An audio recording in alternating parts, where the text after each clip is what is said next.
Sa ato karon nga pagpadayon sa ato ang pagtuon in this subject on the Christian and economy, by God's grace, we are on this particular portion where we are looking at the biblical responsibility for stewardship. Let's open our Bibles to the book of Ecclesiastes. Ecclesiastes chapter 5. Ecclesiastes chapter 5.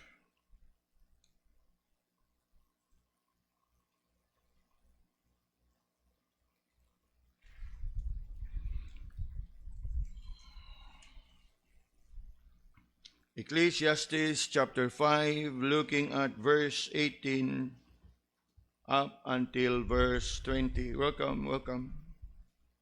Ecclesiastes 5, looking from verse 18 to verse 20.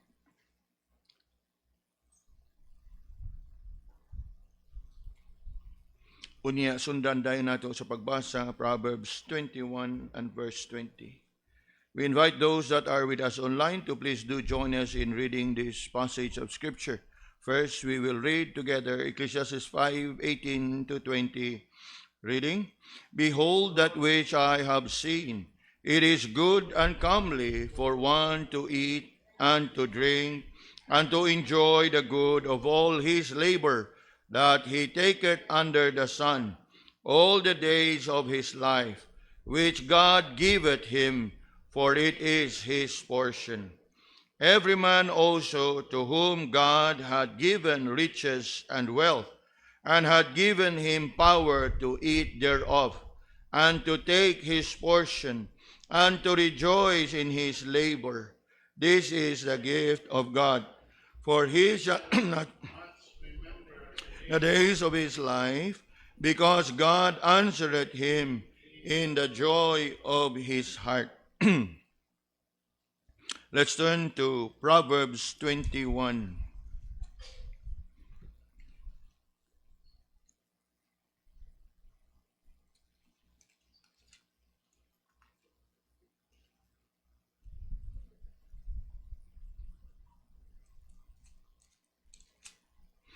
And verse 20.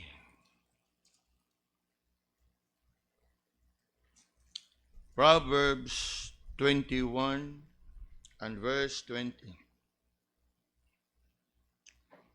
Reading, "There is treasure to be desired, and oil in the dwelling of the wise, but a foolish man spendeth it up." Niining kabuntagon ato ang padayunon, ang ato ang pagtuon niining subject, and see for ourselves what the Bible says in regards to all this. Dito sa ato ang gibasa kaganiha sa Ecclesiastes, ningon diha nga, "Behold, that which I have seen, it is good and comely for one to eat and to drink." In other words, man deserves to enjoy the fruit of his labor. Ingon diya, to eat and to drink. Apan ato ni siyang sabton nga kanang drink diha is just simply drink. Ang pag-inom kay og moinom o mukaon ka og way padangog murag apiki, di ba? Pero kanang drink diha, wag yun na magpasabot nga mo drink nga kanang mag-enjoy nga hubog-hubog. Unya, kay mo, manlagi dayon na ang kanang ingon pa nato interpretasyon o pagsabot sa tao. Gani, kakita mo anang mga gatrabaho bitaw, nga kanang siniman na ang sweldo, igdawat sa squad, asa paingon. Di ba no?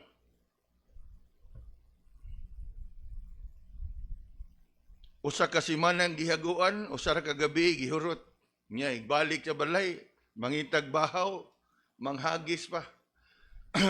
Nga ang pamilya indawon gapaabot ba kay nahibaw nga ay sweldo ron sa inyong papa basig na atoy daang lami. Hoy,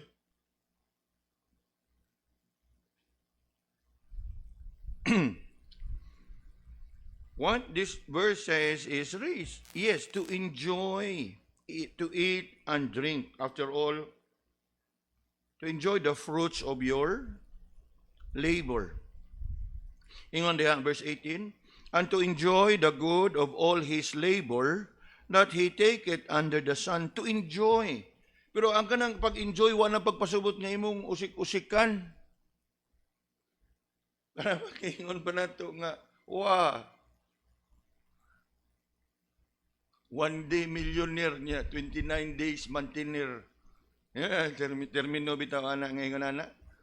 Ikubra sa sweldo, hala, one day millionaire, pero 29 days mantinir. Lisura kayo. Unya, ako imo nga kuanon, gi-enjoy nako ang akong hinaguan. That is not what this verse says. Of course, enjoy does not mean to waste. To enjoy does not mean that you would squander.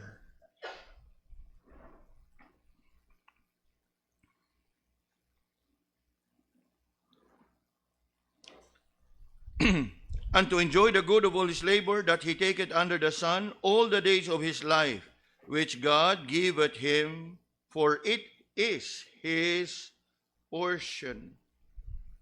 So, kabahin na siya sa design, sa purpose sa Ginoo, nga you would enjoy the fruit of your labors.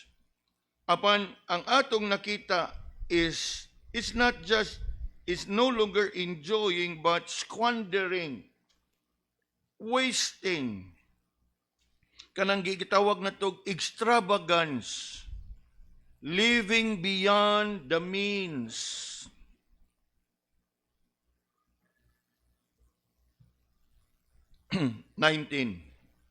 Every man also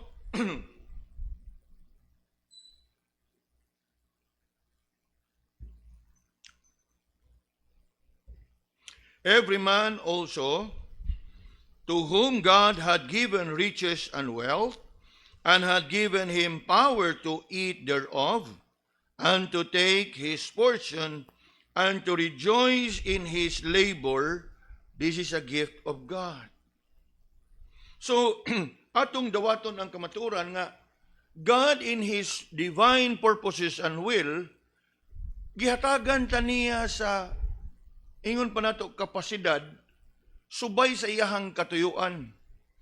Siguro, kung ikaw Kristohanon o magtotoo o niya, nakaangko na gid sa husto nga kanang kamatuoran ba o unsa ang atong Ginoo. Dili na kang moingon og mangutana nga, Lord, ngano man nga parehas naman ming Kristohanon? Nganong sila makakaon maglami, kami dili? O nganong sila adunahan o kami dili? You know, it is so common an understanding, especially among immature Christians. Unya, usahay, gamiton pa ang bersikulo sa Biblia. Di ba, Lord, wala kay favoritism? Imo na lang taming giparehas tanan. Now, ingon anak, importante ang pagpanabot nimo nga ang Ginoo sovereign, ito gigamit ni Iliri, soberano. Nga ang iyahang kabubuton may matuman. Unya atong dawaton ang kamatuoran nga sa iyahang kabubuton, adunay iyahang i-bless abundantly with material wealth. Ang uban siguro, dili niya i-bless sa susang nga mga paagi, pero wala po gyapon niya pasagdi.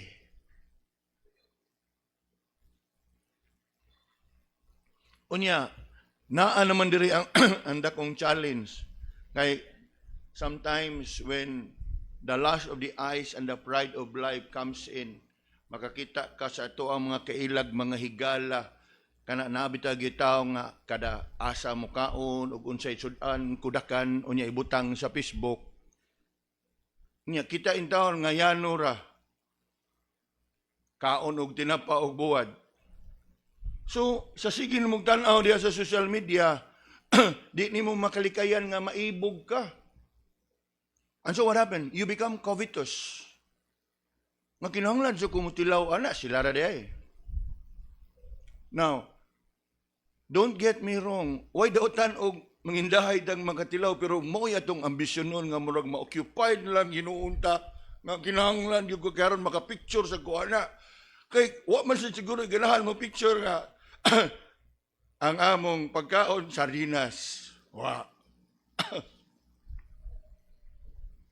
Ngano bantayan nato sa ato ang kasing-kasing.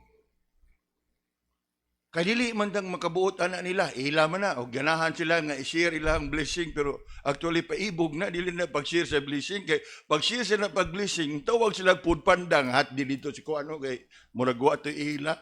Kana mo i-share sa blessing pero kudakan lang nila nya ibutang sa social media palaway. Unya kita po nga dita magbantay sa tong kasing-kasing dali kay ta makaon sa kaibog. And that is where kanang gitawag na to discontentment comes in. Di na dayon ka kontento sa imo ha. And that is where moabot na dayon ng kanang living beyond your means. Unya naagid tanan ang sinugdanan ana sa atuang mga kasing-kasing. Unya og masud na gani kana wanay katapusan.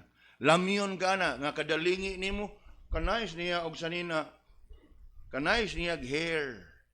Kanais niya murag deserve sa nako nga naa ni da. Oh. Imong gisunod ang ilahang mga nga kung ato lang nga dawaton ang kamatuoran nga there are people whom the Lord bless abundantly ana mga butanga, so be it. Kita, let's just live within our means. Don't buy anang concept sa kalibutan nga libre ang mangarap. Tinuod libre ang mangarap pero bantayi pod ug unsay imong pangarap.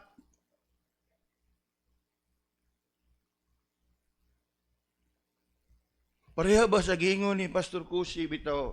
You know, I have known Pastor Kusi all my life. I mean, since nahimo kong Kristohanon. Sakto gito ang iyang gingon. Nga sa diha ba nga ang iyahang anak na minyo og Indian preacher o niya tuan na niadto sa India. Concern kay ang simbahan? Mabuhi kay siya dito? Kay og iya sa iyang gingon ba nga kung siguro og ang naminyuan taga Australia, Canada og sa tuyang ipang mention, wag siguro moingon niya nga.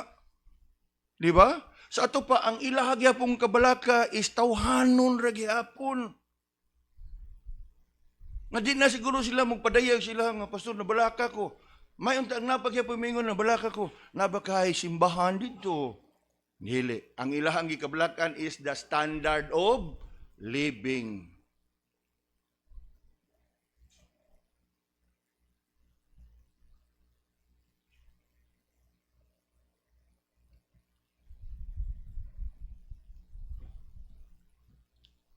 Tanawa ang katapusang bahin sa verse 19. Ingon dia, every man also to whom God had given riches and wealth and had given him power to eat thereof and to take his portion and to what? To rejoice in his labor. Imuha na nga katungod pero to rejoice in his labor nga commensurate ra pod sa imong kitaon. Butang tang imong gikita sa usa ka semana, ingon pala, butang lang do panalit, 5,000. Unya anang pagkubra nimo ang imong nagaston lapas sa 5,000. Nya iniguli pag yun nimo inya labad pang imong uhobog unya ngita pagdukot dito baha unya ang imong tang pamilya nakatug lang pinaabot nimo kay basi magdaglami. Nya ingon kutluan din mo verse Mrs. Oh, enjoy the labor. May maya kang Ginoo na.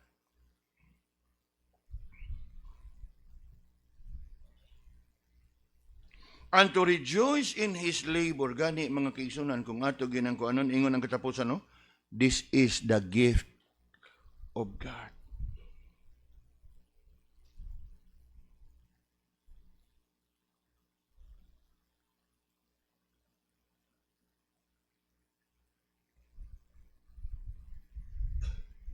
Kana bitong bunga sa imong hinaguan ang imuhang ipakaon sa imuhang pamilya?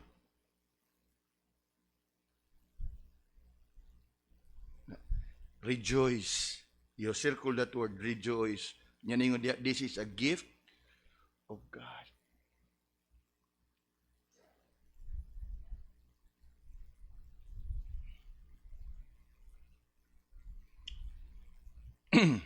(20) For he shall not much remember the days of his life. He shall not much remember the days of his life. Kana bang dili na siya mindful o conscious sa iyahang mga paghago o sa pila ka katuigan siya nga naghago. Kaya nga naman, matabunan na siya sa kalipay every time nga makita niya nga satisfied ang iyahang pamilya nga nagakaon sa iyahang hinaguan.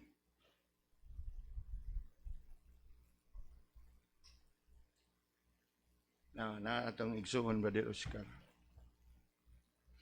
Ang iyahang mga bata, no naaman siguro di as bulletin, iyahang mga bata, ang usa moving up, ang usa mo graduar.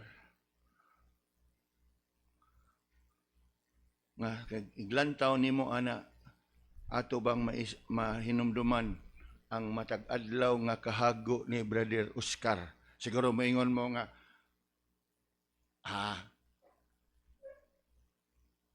the Lord provide, the Lord bless. Yes, the Lord provide, the Lord bless. Pero the Lord provide, the Lord bless, pinaagi sa paghago sa mga ginikanan. Gani, o nagkasubay mo gagahapon sa group messaging, ningan siya nga, naarap ko drop diya sa Guadalupe, traffic kayo, uwan, o to, traffic kayo kay naisunog. Grabe na nga paghago.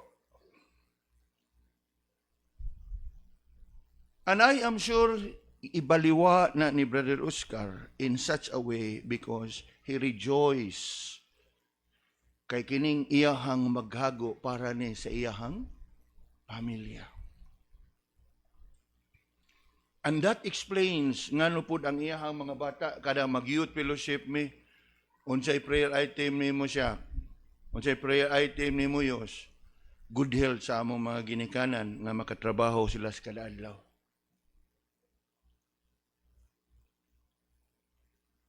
Mauni.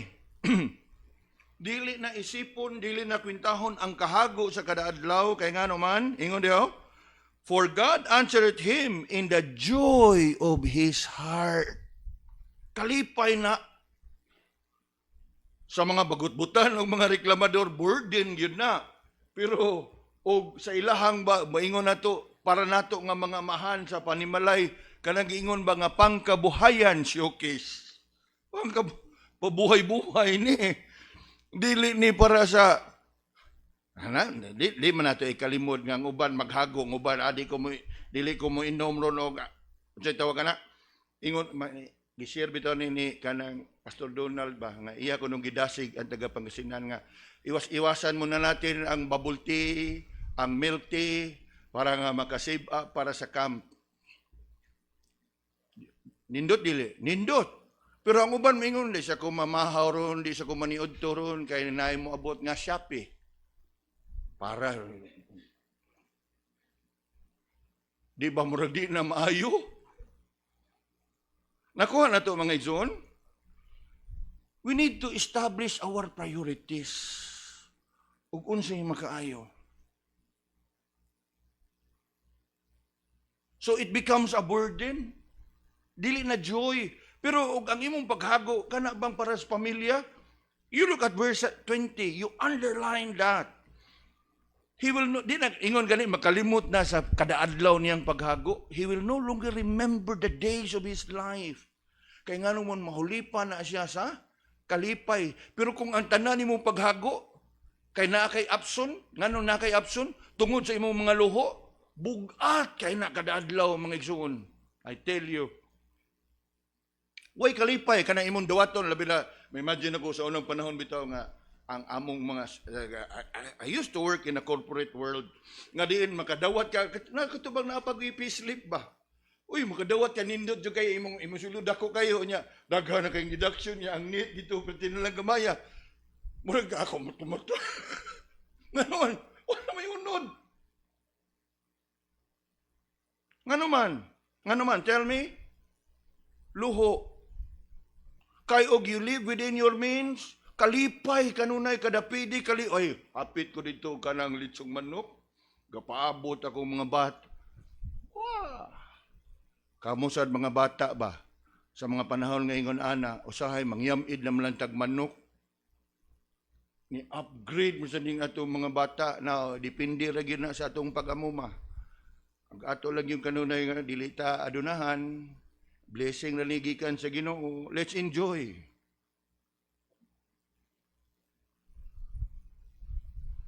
Kaysa ako nang na-mention ganiya nga maibog ta sa itong mga silingan nga musir diya sa social media kung sa ilang pamahaw pa niyo ito panihapon.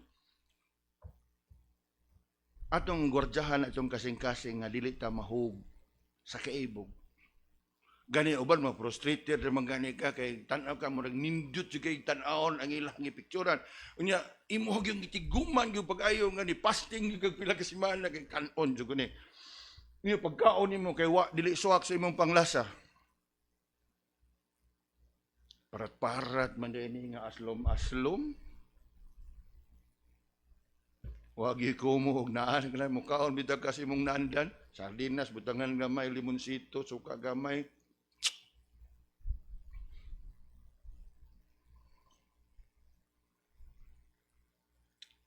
You look at verse 20. For he shall not much remember the days of his life, because God answereth him in the joy of his heart. Now, ngadto ta sa Proverbs. Then we end this morning's study. Proverbs 21 and verse 20. Diha gaingon, there is a treasure to be desired, an oil in the dwelling of the wise. Mao ni siya, treasure. Ang abot sa imong kinitaan, sa imong paghago, and the oil in the dwelling of the wise. But a foolish man spendeth it up. Imagine na, sa usa ka semana ang gahago ka, kubra ka sa sweldo nimo sa Sabado, unya gihurot lang nimo diha. Now, naa si Sir Al dinhi. Familiar siguro si Sir Al ani. Inadlaw ba diha sa construction, sir, sa imo ha? Inadlaw, di ba? Inadlaw niya sinimana ang hatag. Now, kanindot kayo ang atong mapahinumduman nga uli mo ditso ha? Kay kadaghanan ang mga, labi na ka ng mga masulman ba? Inikahuman na kay mo dimdim magyud. Adto magyud na mga bugnaw nga dapit. Nya ikabot na sa bugnaw nga dapit. Mutandok ang garbo ba makanang gitawag sa una bitaw sir nga mo paraon ba palitan 5 mo. Ako ni nga round bay. Oh, unya matandog ang uban nga ni paraon, mo paraon siya. Ako ni ko sa ka-round bay. So butang ta og 5 mo kabuok nga gakuan, ga uban. So unang round sikat kay kapil kay nimo nga gagagog karta kay semana gud nga kuan. So ka-round butang tagpila na ron lang kanang gagmay nga botilya. Nya ang uban sa kay init na ako ni sini hangtod nga wana. Iyaw na mauli nga. Oo nga naman. Kaya ang usang mingon mo sa din nga, unsa day pulutan. Mao ni. Tanaw ako ng Proverbs 21:20, di ba mao? There is a treasure to be desired na kay gikita. Imuhang natigom. But if you are wise, but a foolish man, what? Spendeth it up.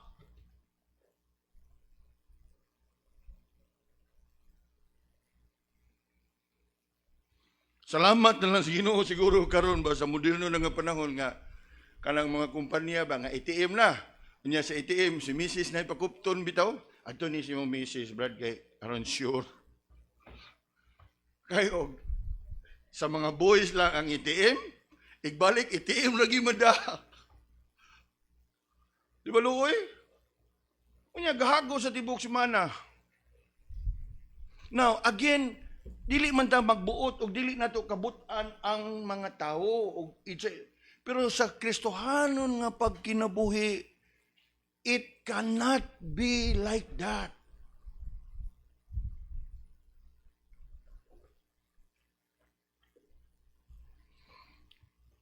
And so mo na siya nga there has to be wisdom.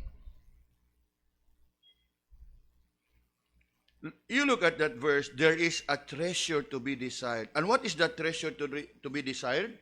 This is not about jewelries and material riches. Treasure to be desired is the what?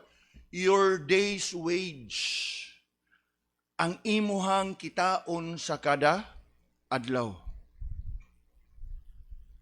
That's a treasure to be desired.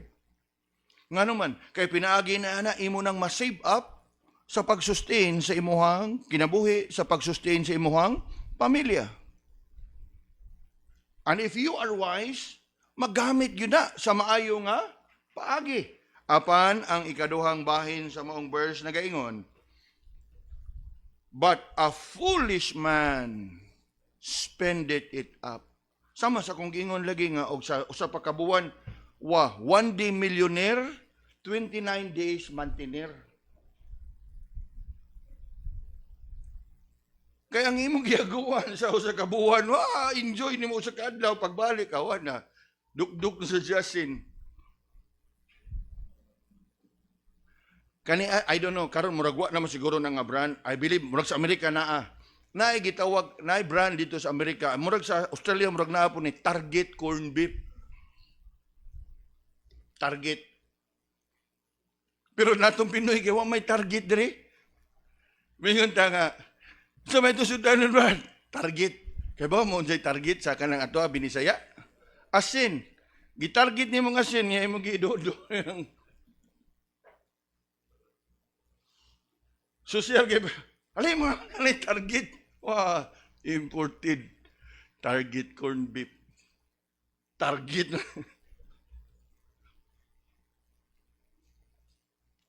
Ngano man? It could have been different kung there is wisdom sa imuha nga pag-manage sa imuhang resources. Regardless how big or how small your wage, your earning be, ingon niya ang maong verse, there is a treasure to be desired. You work hard, not for the money, but you work hard for the treasure nga imuha nga masustain sa imong pamilya.